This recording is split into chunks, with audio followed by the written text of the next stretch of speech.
Hello, fellow readers. 'Tis I, the Rumpled One. Alan Watts, Does It Matter? Essays on Man, Relation to Materiality. Now, I asked that question, does it matter, a lot. What matters? What should we focus on? What should we pay attention to? Does it matter? Does it really matter? And Alan addresses just that topic. A few quotes. Page 35.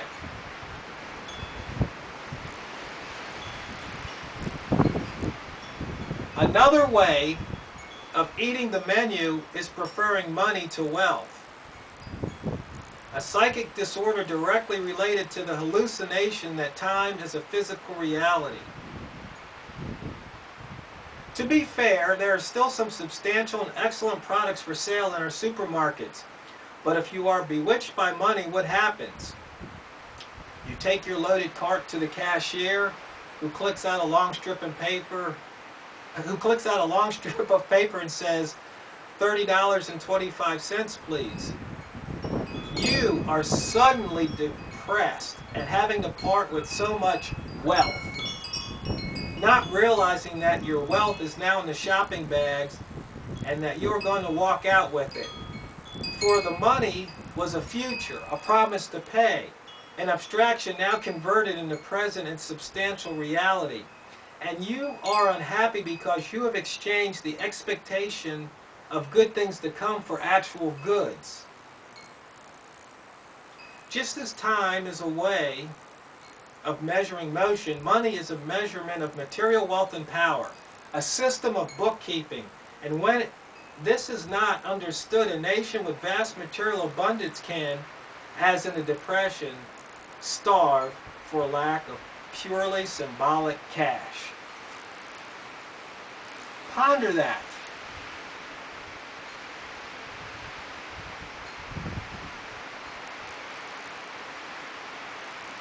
I've been trying to find out about artificial food. I call it fake food. The how and when it came into being and why we do that to ourselves. Why would we pay for artificial maple syrup for our pancakes when for just $1 or $2 more we can have the real thing? What are we saving? When you put it in that context, it's lunacy, at least to me.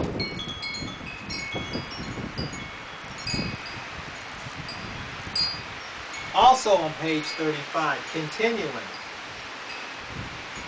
In a civilization devoted to the strictly abstract and mathematical ideal of making the most money in the least time, the only sure method of success is to cheat the customer, to sell various kinds of nothingness in pretentious packages.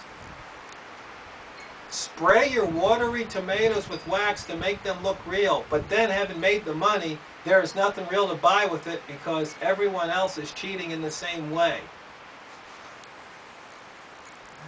I mean, that pretty much hits the nail on the head. I mean, the whole money game, or the money games as a play on the Hunger Games. I'll sell you cheap crap, and then somebody else is going to sell me cheap crap. And we're all going to wind up with cheap crap for our money. The cycle just goes round and round. It continues. Where it stops, nobody knows. Except in the grave. That's where it stops. And some of us are eating ourselves to an early grave. The obesity problem in America. Just the junk food. The junk drink. Just junk. But we do it to ourselves.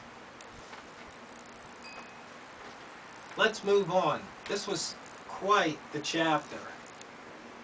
It's titled, the chapter's titled Murder in the Kitchen. Page 36. The heart of the matter is that we are living in a culture which has been hypnotized with symbols, words, numbers, measures, quantities, and images, and that we mistake them for and prefer them to physical reality. We believe that the proof of the pudding is in the chemical analysis, not in the eating. This is largely the result of an educational system which is overwhelmingly literary and mathematical, which prepares everyone to be clerks and bureaucrats, and provides apprenticeship in arts of material competence only reluctantly, for those considered too stupid for intellectual advancement. There was a blog entry on the Art of Manliness blog the other day talking about, learning a trade and how much you could make. Because there's always going to be a need for a plumber, electrician, a carpenter. But, these button pushers, paper pushers, if stuff hits the fan, who needs them, right? But you see, the thing about the symbols, I think I posted a link somewhere that kids today can identify 100 different corporate logos, but they can't even identify what's contained in the Bill of Rights, the Constitution, the Declaration of Independence. They can't identify the 3 branches of government. We're bombarded with images and symbols. I mean, growing up, you didn't wear clothes that had corporate logos.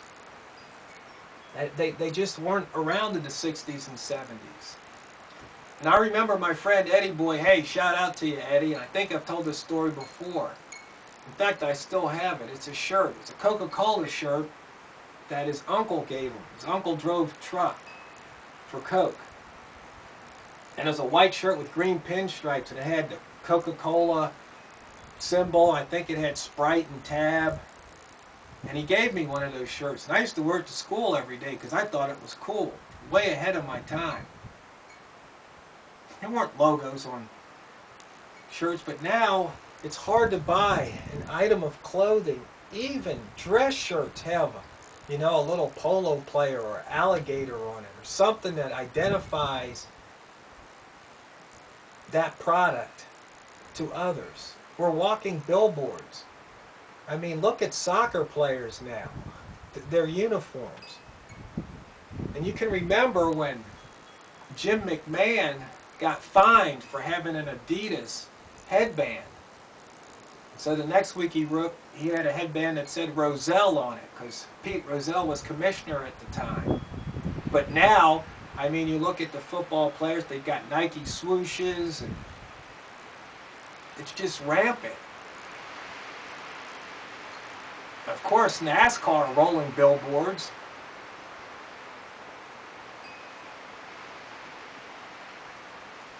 It's just something to ponder, as he says. We are living in a culture which has been hypnotized with symbols. And one more quote from the same chapter, page 37.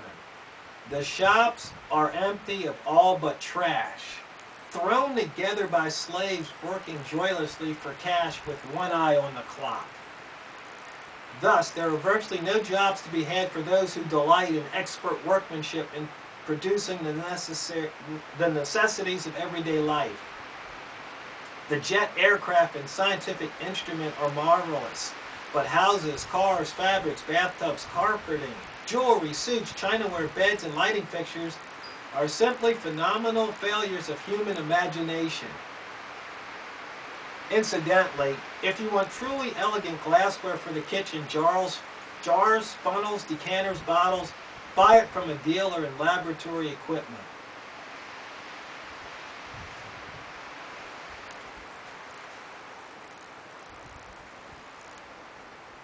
I mean, once again, I guess we get what we pay for, and we're willing to pay for what we get. But is it truly what we want, truly what we need?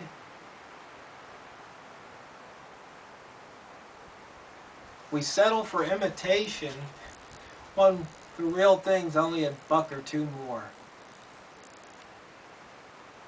Why do we do that?